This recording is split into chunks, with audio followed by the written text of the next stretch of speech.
Hi friends, ಇವತ್ತು ನಾವು ಏನಕ್ಕೆ ಬಂದಿದ್ದೀವಿ ಹೇಳ್ರಿ? ನಿಮಗೆ ಟಾಕಿ ಟೀಕಿ ಕತೆ ಹೇಳಕ್ ಬಂದಿದ್ದೀವಿ. ಟಾಕಿ ಟೀಕಿ ಕತೆ ಶುರು ಮಾಡೋಣ. ಊರಾಗೆ ರೈತ ಇದ್ದಂತೆ. ಅವನೊಂದು ಕುರಿ ಸಾಕಿದ್ದಂತೆ. ಒಂದ್ ದಿವಸ ಸಂತಿಗೆ ಹೋಗ್ತಾ ಇದ್ರಂತೆ. ಹೋಗ್ತಾ ದಾರಿಲಿ ಕತ್ಲಾಗ್ಬಿಡ್ತಂತೆ. ರೈತ ಎದುರುಕೊಂಡು ಒಂದು ಮರಕ್ಕೆ ಗುರಿ ಕಟ್ಟಿ ರೈತ ಮ್ಯಾಲ ಮನೆ ಕಂಡಂತೆ. ಅವಾಗ ಅವತ್ ಕಳ್ಳಿ ಮನೆಗೆ ಹಬ್ಬ ಅಂತೆ.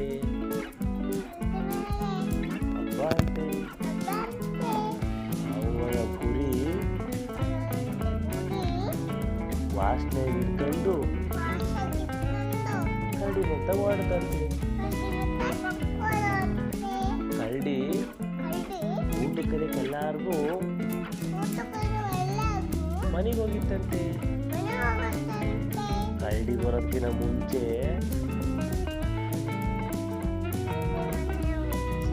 ಮನೆಗೆ ಸೇರ್ಕೊಂಡು ಅಲ್ಲಿ ಮಾಡಿದ ಅಡುಗೆ ಎಲ್ಲ ತಿಂತಂತೆ. ಅವಾಗ ಕರಡಿ ಬಂದು ಯಾರು ಒಳಗಿರೋದು ಅಂತ ಕೇಳ್ತಂತೆ. ಅವಾಗ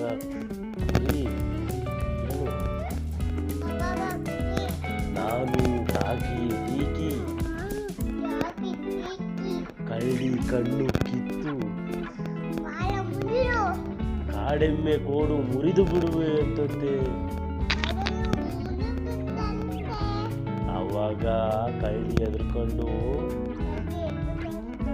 ಓಡೋಯ್ತಂತೆ. ಅಲ್ಲಿ ಮಧ್ಯದಾಗೆ ಒಂದು ಕೋತಿ ಸಿಕ್ತಂತೆ. ಅವಾಗ ಕೋತಿ ಕರಡಿ ಅಣ್ಣ ಯಾಕೆ ಓಡೋಗ್ತಿದ್ಯಾ? ಅವಾಗ ಕರಡಿ ಅದಕ್ಕೆ ನಮ್ಮ ಮನೆಗೆ ಒಂದು ಯಾವ್ದೋ ದೊಡ್ಡ ಪ್ರಾಣಿ ಸೇರ್ಕೊಂಡೈತೆ. ಅದಕ್ಕೆ ಯಾರು ಅಂತ ಕೇಳಿದೆ. ನಾನು ಟಾಕಿ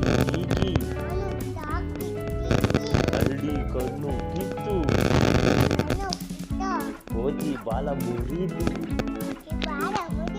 ಕಾಡೆಮ್ಮೆ ಕೋಡು ಮುರಿದು ಬಿಡುವೆ ಅಂತಂತೆ. ಅದಕ್ಕೆ ಭಯ ಓಡ್ ಬಂದ್ಬಿಟ್ಟೆ ಅನ್ನೋದಂತೆ. ಅಲ್ಲಿ ಕತೆ ಮುಗೀತು. ಬಾಯ್ ಫ್ರೆಂಡ್ಸ್, ಬಾಯ್ ಬಾಯ್.